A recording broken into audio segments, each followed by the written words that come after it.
Assalamualaikum, salam sejahtera dan selamat kembali semula ke channel Abang. Terima kasih sangat-sangat sudi nak dengarkan cerita yang Abang nak sampaikan.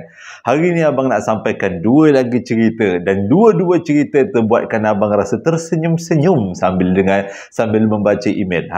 Masih lagi dalam bulan Ramadan dan kita tak lama lagi nak raya. Kalau tak silap Abang, video ni akan ditayangkan pada hari Ahad. Jadi kita raya pada hari Rabu. Dengan kata lain, berselang 2 hari lagi. Jadi sebelum kita mulakan cerita, marilah kita sama-sama berdoa kepada Allah Ta'ala. Semoga Allah panjangkan umur, murahkan rezeki, berikan kesihatan yang baik untuk kita semua, permudahkan segala urusan kita dunia dan di akhirat. Semoga Allah memberikan syurga buat mak ayah kita, juga memberikan keamanan untuk kita satu dunia dan memberikan umur yang diberkati. Mana tahu kan sekarang ni dalam bulan Ramadan ni Abang bercerita waktu tengah malam Lailatul Qadar, kita aminkan semuanya. Jadi tanpa membuang masa lagi, Abang akan mulakan cerita kali ini dengan A'udzubillahi minasyaitonirrajim. Bismillahirrahmanirrahim. Allahumma sholli ala sayyidina Muhammad wa ala ali sayyidina Muhammad.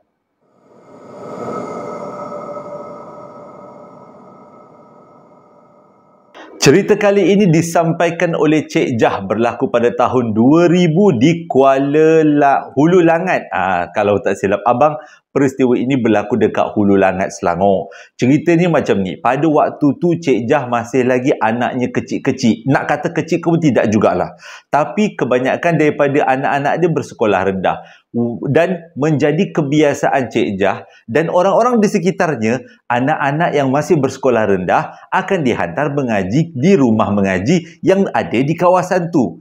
Pada waktu tu, Cik Jah ada beberapa orang yang anaknya masih lagi bersekolah rendah. Dan boleh dikatakan setiap malam Cik Jah akan menghantar anak-anaknya pergi mengaji dekat satu rumah mengaji yang diajar oleh seorang ustazah. Bagus, dia kata. Senang anak-anaknya boleh membaca Quran selepas tu.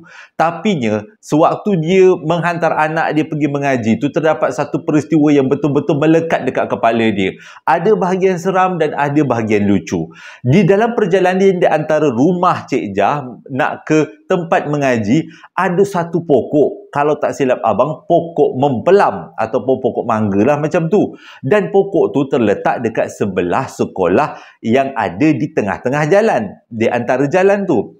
Kebanyakan daripada orang dekat kawasan tu memang tahu pokok mempelam tu selalu orang nampak makhluk alam sebelah. Dengan lebih tepat lagi, makcik rockers. Jadi setiap kali lalu dekat kawasan pokok tu, Cik Jah tak berhenti-berhenti selawat Nabi, beristighfar, minta pertolongan supaya Allah tidak nampakkan makhluk-makhluk itu di depan matanya.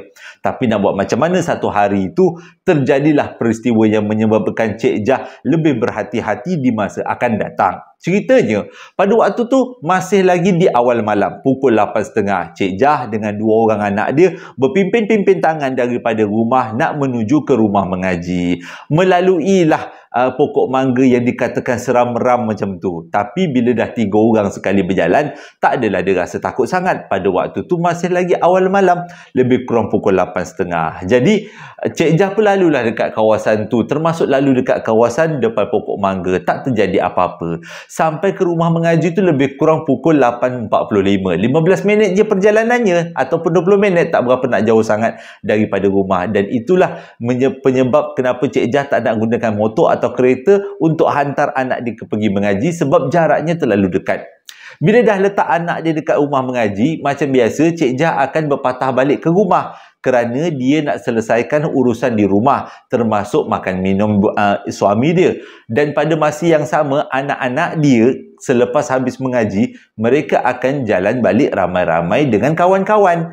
Jadi benda tu tak adalah yang menyebabkan Cik Jah terpaksa menjemput anak-anak dia bila balik mengaji. Jadi pada hari kejadian, waktu tu Cik Jah rasa macam antara berani dengan tak berani. Memang selalu kalau kita nak terserempak dengan alam sebelah, makhluk alam sebelah, kita akan rasa macam ada yang tak kena pada hari itu. Begitu juga dengan Cik Jah pada malam tu. Lepas letak anak dia dekat rumah mengaji, dia pun berjalan balik. Dia cepatkan langkah sebab pada waktu tu jam masih belum menunjukkan pukul 9. Boleh dikatakan awal malam lagi. Jadi selepas dia melalui pokok mangga tu, dia dah rasa lega sangat sebab dia tak nampak apa-apa pun kat pokok mangga tu. Dengan kata lain, doa dia untuk tidak tidak terlihat makhluk alam sebelah telah dikabulkan Allah.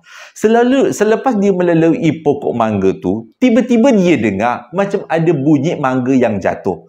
Dalam kepala dia fikir mungkin ada mangga yang jatuh dan dia boleh ambil nak buat sambal belacan. Itulah dalam fikiran dia. Dia tak fikir pun selain daripada tu. Sewaktu dia toleh ke arah pokok mangga yang telah dia tinggalkan lebih kurang 5 langkah, dia pun memandang semula sebab nak tengok buah mangga bersama dia yang jatuh. Sebabnya ikut daripada bunyi macam besar je buahnya. Bila dia pandang ke belakang, dia tengok ada seorang perempuan mendepakan tangan dia macam ni kan, mendepakan tangan dia dengan rambut yang panjang, bajunya yang geloboh-geloboh. Taulah Cik Jah yang dia nampak tu makhluk alam sebelah. Pada waktu tu Cik Jah langsung tak fikir 2 kali, dia lari sekuat-kuatnya daripada titik dia berjumpa dengan makhluk alam sebelah sampailah ke rumah. Sepanjang perjalanan Cik Jah mengaji 4 kul berturut-turut. Kul huwallah, kul a'udzu birabbin nas, kul a'udzu birabbil falaq, kul ya ayyuhal kafirun. Itu 4 kul tu dia menjerit sambil mengaji, sambil berlari dengan nafas tak cukup. Dia mengaji dengan harapan Allah lindunginya daripada benda tu kejar dia lagi. Sewaktu dia berlari sambil dia mengaji, daripada jauh dia nampak benda tu ada 3-4 ekor duduk dekat tangga.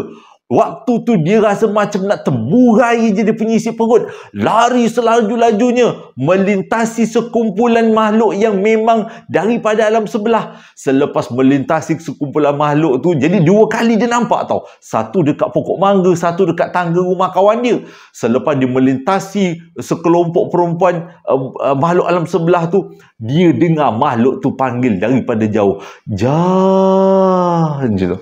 Lagilah dia rasa macam nak tercabut dia punya isi perut. Punyalah laju dia lari sambil dia tingkatkan volume bacaan Quran supaya bergema satu kampung. Sampailah dekat depan rumah, tak sempat nak tercungap, dia naik terus dari atas rumah, tutup pintu, menggigil-gigil. Suami dia tanya kenapa, dia kata nanti bagi dia habis menggigil dulu, dia ceritakan.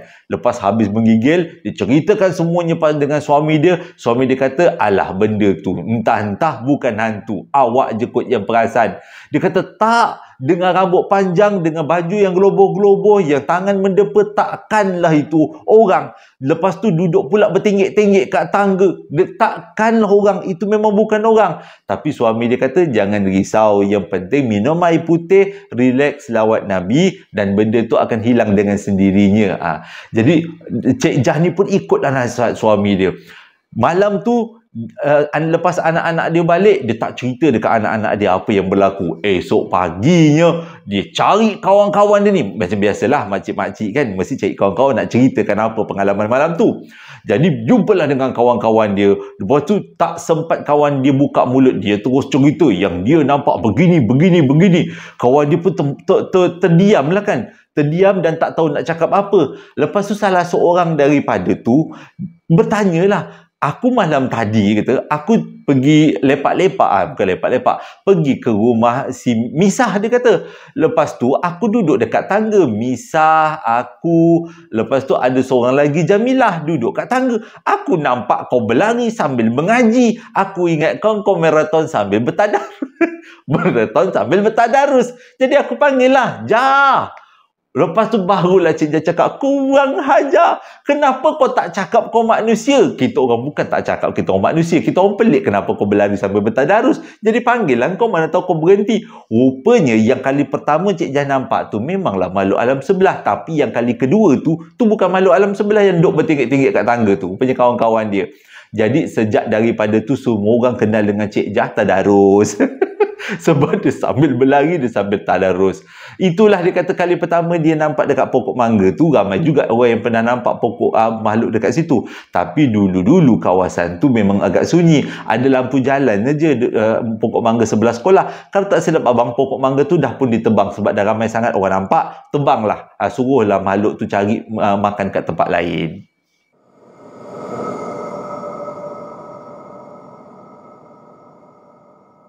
Cerita yang kedua ni disampaikan oleh Apit, berlaku di Jitra Kedah, dan waktu ni dia masih lagi berumur tingkatan 4 kalau tak silap abang, dan sekarang ni dia dah pun berumur 30-an. Jadi kira-kira sendiri lebih kurang tahun 2000-an lah cerita ni berlakunya ceritanya. Jadi ceritanya Apit ni sebenarnya dia duduk dekat daerah lain, tapi kampung halaman bapa dia adalah terletak dekat Jitra Kedah. Dan dia ni mempunyai satu hobi, iaitu hobi melihat binatang-binatang yang ada dekat kampung tu. Macam mana nak cakap Dengan kata lain, dia suka perhatikan binatang ataupun ternakan yang ada dekat kampung tu. Ataupun dengan lebih tepat lagi, dia nak tahu binatang apa yang ada di kawasan hutan kampung bapa dia. Dengan cara macam mana? Dia suka pasang perangkap. Dan bila binatang tu masuk perangkap dia, lepas puas tengok binatang tu, dia akan lepaskan. Kadang-kadang yang masuk dalam perangkap landak, kadang-kadang yang masuk perangkap ular sawa, kadang-kadang yang masuk perangkap ada kancil. Jadi dia tahulah binatang-binatang yang ada dekat kampung bapa dia. Macam mana hobi ni boleh timbul, dia pun tak tahu. Tapi sejak daripada dulu memang dia suka. Bermula dengan kumpul-kumpul binatang kecil-kecil. Lama-lama dia buat perangkap sendiri, nak tengok binatang apa yang datang. Cumanya setiap kali dia buat perangkap, dia akan pastikan binatang-binatang tu tidak tercedera. Dia akan menggunakan buah-buah sebagai umpan. Panjang dia punya mukadimah. Jadi dia kata sebenarnya dia suka sangat dengan aktiviti yang dia buat, dan dia selalu buat pada waktu cuti sekolah. Cumanya aktiviti tu agak terbatas untuk dilakukan dekat kawasan perumahan dia, sebab dia tinggal dekat kawasan perumahan. Dan dia akan ambil peluang untuk buat aktiviti ni setiap kali balik kampung dekat Jitra. Dan dia memang ada perangkap khas. Atuk dia pun tolong buat perangkap supaya perangkap tu lebih kukuh dan ampuh. Jadi pada satu hari tu bapa dia ajak balik kampung. Seronoklah cuti sekolah. Dia akan berjumpa dengan semua sepupu-sepupu dan saudara mara sepapat sepipit, semua dia jumpa. Dan dia banyak sepupu-sepupu lelaki. Cuma di antara sepupu-sepupu lelaki, dia je lah satu-satunya yang mempunyai kegemaran yang pelik, dia kata. Tapi bagi dia tak pelik. Bagi dia lebih kepada sama je macam kita kumpul-kumpul Mak Saleh, kumpul-kumpul kumbang bertanduk, lepas tu kumpul rama-rama, lebih kurang. Cuma dia ni tak kumpul. Dia nak tengok binatang apa yang ada dekat kampung yang termasuk dalam perangkap dia. Bila sampai dekat kampung tu, seronoklah. Rupanya semua sepupu-sepupu dia balik. Jadi malam tu tidurlah ramai-ramai. Bila malam tu tidur ramai-ramai, dia tidur kat kampung tu 2 hari tau. Dia tu dia cakap dengan kawan dia, dengan sepupu dia, malam besok siang aku nak pasang perangkap. Ada siapa-siapa nak ikut? Tapi semua tak nak ikut. Walaupun dia orang semua tahu dengan hobi Apit, tapi dia orang kata dia orang tak nak ikut sebab agak bahaya. Sebab bermain dengan hutan ni, dengan binatang hutan ni agak bahaya. Jadi bila dah ditawarkan tapi tak ada orang yang nak setuju, nak menemani ataupun nak kerjasama sekali. Dan pada esoknya selepas makan tengah hari, Apit pun pergilah ke Belukar yang ada dekat kawasan kampung dia ni. Agak jauh juga daripada rumah atuk nenek dia. Masuk dengan dalam Belukar tu, bertemankan perangkap yang dibuat oleh atuk dia, dan dia carilah lokasi yang sesuai untuk letakkan perangkap ni. Dia tak sabar, dah lama tak balik kampung, mana tahu ada binatang-binatang baru yang datang dekat kampung tu. Memang pelik, abang rasa pun pelik dia punya hobi dia. Jadi dia kata selalunya untuk dapatkan dia punya feel-nya, dia akan tengok perangkap tu pada hari yang sama, tapi pada waktu malam, lebih kurang pukul 11, pukul 1 pagi. Lebih kurang macam tu, di antara pukul 11 malam ke 1 pagi, dia akan keluar daripada rumah, ditemani dengan atuk dia ataupun dengan sepupu dia, nak tengok binatang apa yang masuk dalam perangkap. Dan besok paginya baru dia lepaskan. Jadi dia kata lepas makan tengah hari, pasang perangkap, dia pun balik. Lepas balik tu atuk dia tanya, pasang tak perangkap? Dia kata pasang. Guna umpan apa? Kali ni dia guna umpan yang sangat wangi, iaitu apa? Buah mempelam yang mengeluarkan bau yang wangi, yang selalunya akan dengan kata lain, binatang yang akan terpikat adalah binatang yang pemakan buah lah. Bukanlah ular sawa atau anaconda, tak ada lah kan. Benda tu makan manusia. Jadi dia pun baliklah rumah, berceritalah dengan atuk dia tentang betapa terujanya dia nak tengok binatang apa yang terperangkap malam tu. Jadi selepas habis makan tengah hari, makan malam, dia orang pun semua masuk tidur dekat ruang masing-masing dalam keadaan bermesra dengan sepupu-sepupu. Sempat juga Si Apit ni tanya, malam ni pukul 1 aku nak pergi, aku dengan Atuk nak pergi tengok binatang apa yang masuk perangkap. Ada siapa-siapa nak ikut? Ini kira macam adventure betul lah ni. Tapi macam biasa tak ada seorang pun sepupu-sepupu dia nak ikut. Sebab sepupu dia kata agak berbahaya juga. Jadi nak buat macam mana? Kalau malam ni dia dengan Atuk dia je lah yang pergi tengok perangkap tu. Nak kata pergi seorang-seorang dia tak berapa nak berani. Menjelang pukul 1 pagi. Memang dah malam dah ni. Kalau abang memang tak terfikir nak masuk hutan. Apit pun bangun daripada tempat tidur. Dia pergilah ke bilik atuk dia. Dengan tujuan nak kejut atuk dia. Sama-samalah nak pergi ke dalam belukar. Nak tengok binatang apa yang terperangkap. Bukan nak makan, bukan nak seksa. Nak tengok aja. Esok pagi dia nak lepaskan. Jadi lepas pergi ke bilik atuk dia minta maaf sangat-sangat. Sebab atuk dia memang dalam keadaan tak berapa nak sihat. Dia punya peningnya rasa macam nak tersembam mukanya kat lantai. Terlalu pening. Tapi dah macam tu, diberi alasan macam tu pun, Apit rasa kalau dia tak tengok binatang tu pada malam ni, dia rasa gelisah. Dia rasa ada yang tak kena. Nak tak nak, dia pun minta izin dengan atuk dia. Boleh tak kalau dia pergi seorang? Atuk dia kata boleh. Sebab belukar tu, belukar yang selalu tempat atuk dia cari makan. Maksudnya, atuk dia cari bahan-bahan hutan, sayur-sayuran kan. Jadi dia kata boleh je pergi. Tapi dengan kata lain, kenalah bawa lampu picit dan sentiasa berhati-hati. Dia pun mengambil lah lampu picit yang diberikan oleh nenek dia. Dan dia pun pergilah keluar daripada rumah menuju ke arah tempat dia nak tengok perangkap tu tadi. Dalam perjalanan tu, dia dah rasa macam pelik. Sebab pada malam tu, angin bertiup sangat kencang. Yang mana tak pernah terjadi pada malam-malam sebelumnya. Sepanjang dia jadi seorang perangkap. Diteruskan juga perjalanan. Sebab dia nak tahu binatang apa yang terperangkap. Dia punya hobi. Dia punya keseronokan. Dalam perjalanan tu, tiba-tiba, Apit dengar macam ada di atas kepala dia. Ada burung besar yang melintas di atas kepala. Beberapa kali juga Apit tengok mendongak ke arah langit dan menyulurkan lampu. Pada waktu tu, dia langsung tak ingat. Kalau yang melintas tu adalah Makcik Rockers. Dia tak ingat langsung. Sebab dia rasa dia terlalu dekat dengan alam. Dia kata dia seronok sangat. Dia teruskan lagi perjalanan. Tiba-tiba dia dengar macam ada benda yang melintas dekat atas kepala dia dengan kelajuan yang lain macam. Pada waktu tu dia dah mula berhati-hati.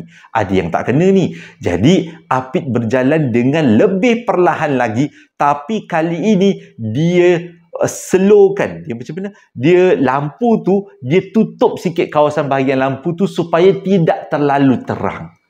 Sewaktu dia berjalan ke arah perangkap, dah nak sampai ke perangkap, tiba-tiba Apit nampak seperti ada unggun api berlegar-legar di ruang angkasa di atas kepala dia.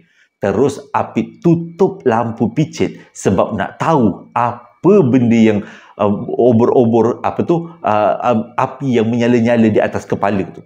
Dan lepas tutup lampu picit, dia pun dongak kepala dia ke atas.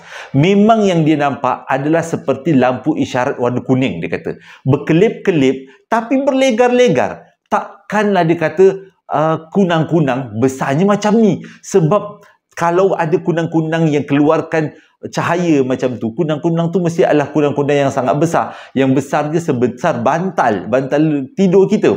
Jadi dia pun perhatilah dekat atas tu. Selepas beberapa ketika benda tu berlegar dengan mengeluarkan cahaya berwarna kuning. Dan tiba-tiba cahaya yang keluar tu menghilang macam tu aja. Barulah Apit nampak apa sebenarnya yang berlegar-legar di atas kepala Apit. Itu adalah Ramadanan. Penangan. Penangan. Tak boleh sebut kuat-kuat. Jadi orang kalau Borneo kata kuyangan. Jadi dia nampak. Barulah. Inilah kali pertama dia nampak makhluk alam sebelah. Dan dia langsung tak rasa takut. Sebab dia rasa, itu yang diingat benda ni adalah manusia yang mengamalkan ilmu hitam. Dia bukan hantu. Dia adalah makhluk asing yang mengamalkan ilmu hitam, yang kepalanya cabut daripada badan dan kepalanya berlari-lari nak cari janin ataupun nak minum darah. Jadi dia yakin yang itu adalah penanggal, tapi bukan orang yang dah mati.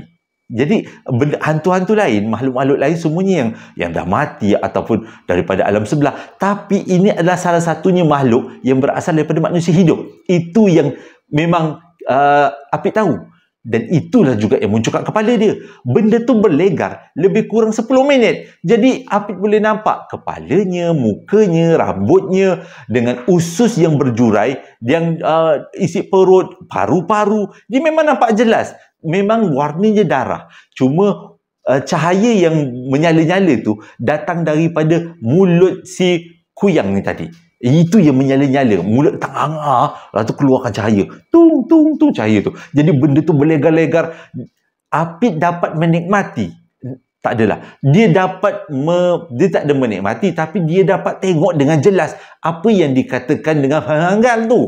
Dia memang dah jelas. Jadi disebabkan tu dia ambil masa duduk sekejap. Sementara benda tu ada berlegar-legar. Dan selepas 10 minit, benda tu bergerak ke tempat lain. Barulah Apit nyalakan semula lampu picit.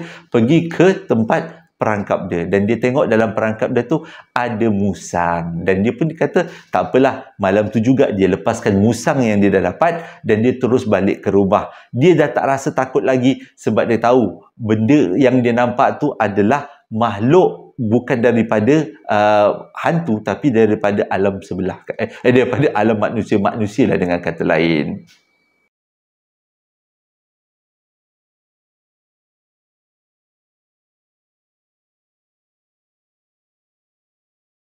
Terima kasih sangat-sangat sudi dengarkan cerita yang abang sampaikan. Abang harapkan ceritanya dapatlah menghiburkan, pada masa yang sama dapat memberi pengajaran. Jadi sebelum abang tamatkan cerita, ada beberapa ucapan yang nak abang sampaikan. Di kesempatan ini abang nak mengucapkan selamat hari jadi buat Fitriani, yang mana hari jadinya jatuh pada 6 hari bulan 4 genap umur 30 tahun. Jadi dengan ucapan selamat hari jadi buat Fitriani, semoga dipanjangkan umur, dimurahkan rezeki, diberikan kesihatan yang baik dan dipermudahkan segala urusan daripada keluarga besar JSPL. Ucapan yang kedua datangnya daripada Bonda Puan Sabtu Raya. Dia nak sampaikan ucapan hari jadi buat anak sulungnya, yang mana hari jadinya jatuh pada 5 hari bulan 4 genap umur 41 tahun, dengan ucapan selamat hari jadi buat anak bonda yang sulung, semoga dipanjangkan umur, dimurahkan rezeki, diberikan kesihatan yang baik, dipermudahkan segala urusan dan sentiasa dalam rahmat Allah. Di kesempatan ini juga abang nak mengucapkan selamat hari jadi daripada keluarga besar JSPL. Mengucapkan selamat hari jadi buat Linda Fernandez, yang mana hari jadinya jatuh pada 1 hari bulan 4 yang lepas. Dengan ucapan selamat hari jadi Linda, semoga dipanjangkan umur, diberikan rezeki yang melimpah ruah, dipermudahkan segala urusan dan sentiasa dalam keadaan yang gembira dan tenang. Ucapan yang terakhir datangnya daripada Puan Sarafizi. Dia nak sampaikan ucapan hari jadi buat 4 orang yang penting dalam hidupnya. Yang pertama, anaknya yang bernama M. Faiz Haikal.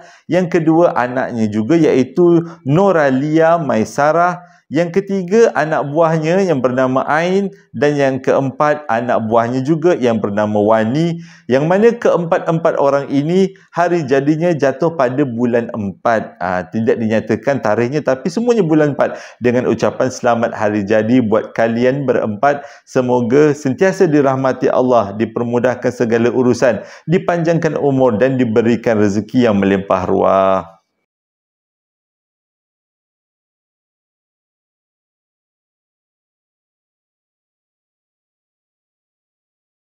Terima kasih sangat-sangat sudi dengarkan cerita yang abang sampaikan. Abang harapkan ceritanya dapat memberi iktibar dan pengajaran.